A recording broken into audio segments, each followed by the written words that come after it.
gathered here with my family, my neighbors and my friends, standing firm together against oppression, holding hands. It doesn't matter where you're from, or if you're young, old, woman or man, we're here for the same reason. We want to take back our land. Oh God, thank you for giving us the strength to hold on. And now we're here together, calling you for freedom, freedom. We know you can hear our call. Oh, oh, we're calling for freedom, fighting for freedom. We know you won't let us fall.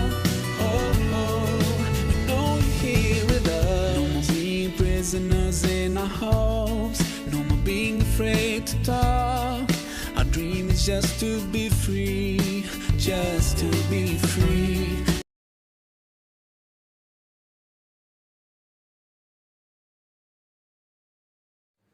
Baik, saya akan menjelaskan poin pertama, yaitu apa yang dimaksud dengan lafaz zohir. Yang pertama itu, zohir untuk menetapkan sebuah hukum yang bersumber dari Al-Quran maupun As-Sunnah diperlukan metode yang tepat, sebab ada kalanya lafaz-lafaz yang terdapat dari kedua sumber tersebut bersifat zohir atau tidak perlu penjelasan. Ada pula yang bersifat ta'wil, perlu penjelasan. Baik, saya akan menjelaskan yang pertama, yaitu zohir, tidak perlu penjelasan. Pengertian zohir menurut bahasa adalah al-wadih atau yang terang, atau al-bayan yang jelas. Sedangkan pengertian zohir menurut istilah adalah lafaz yang menunjukkan atas makna yang jelas baik dari lisan maupun tulisan. Dengan demikian, yang dimaksud dengan zohir itu adalah suatu lafaz yang ketika mendengar lafaz tersebut, seseorang dapat langsung mengerti atau memahami maksud dari lafaz tersebut tanpa perlu berpikir dan bergantung kepada petunjuk lain. Menurut Abdul Wahab Khalaf, definisi zohir yaitu lafaz yang dengan sifatnya sendiri menunjukkan apa yang dimaksud tanpa tergantung pemahamannya kepada lafaz yang lain, tetapi bukan maksud itu yang dituju dalam ungkapan, serta ada kemungkinan untuk ditakwilkan atau dipahami dengan maksud lain. Contohnya, lafaz zohir adalah firman Allah dalam Quran surah Al-Baqarah ayat 275 yang berbunyi, wa ahalallahu al-bai'a wa harramar riba. Allah menghalalkan jual beli dan mengharamkan riba. Dalam ayat ini jelas sekali mengandung pengertian bahwa jual beli itu hukumnya halal dan riba itu hukumnya haram. Karena maka inilah yang lebih mudah dan cepat ditangkap oleh akal pikiran seseorang tanpa memerlukan qarinah atau penjelasan.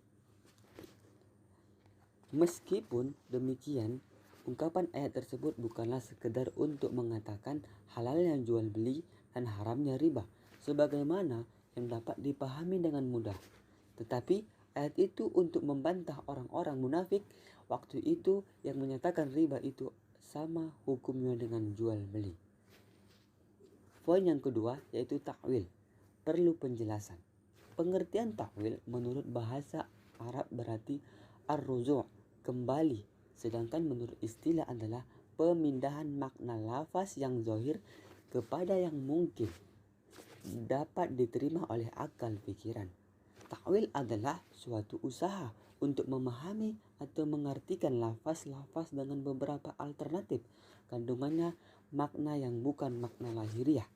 Contoh, dalam Al-Quran surah Al-Zariyat ayat 47, was-samaa'a banainaha bi'aidin wa inna lamusi'un. Dan langit itu kami bangun dengan kekuasaan kami, dan sesungguhnya kami benar-benar berkuasa. Pembahasan yang kedua yaitu apa yang dimaksud dengan lafaz nas. Menurut bahasa, nas adalah az-zuhur yang berarti jelas. Menurut As-Syafi'i adalah Al-Quran dan Sunnah, baik yang tegas maupun yang tidak tegas, Sedangkan menurut istilah adalah teks yang menunjukkan pada suatu makna yang jelas dan tidak mengandung kemungkinan adanya makna yang lain, dan makna yang ditunjukkan teks tersebut adalah memang maksud asli teks tersebut.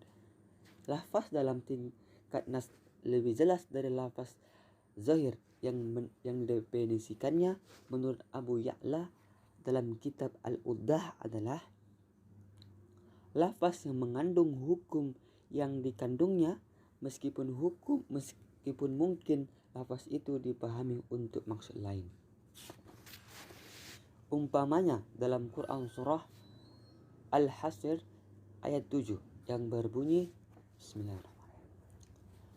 Wa ma atakumur rasulu fa'udhuhu wa ma nahakum anhu fantahu wattaqullaha innallaha syadidul iqab, yang artinya, dan janganlah kamu terima kesaksian mereka berbuat selama-lamanya, dan mereka itulah orang-orang yang fasik.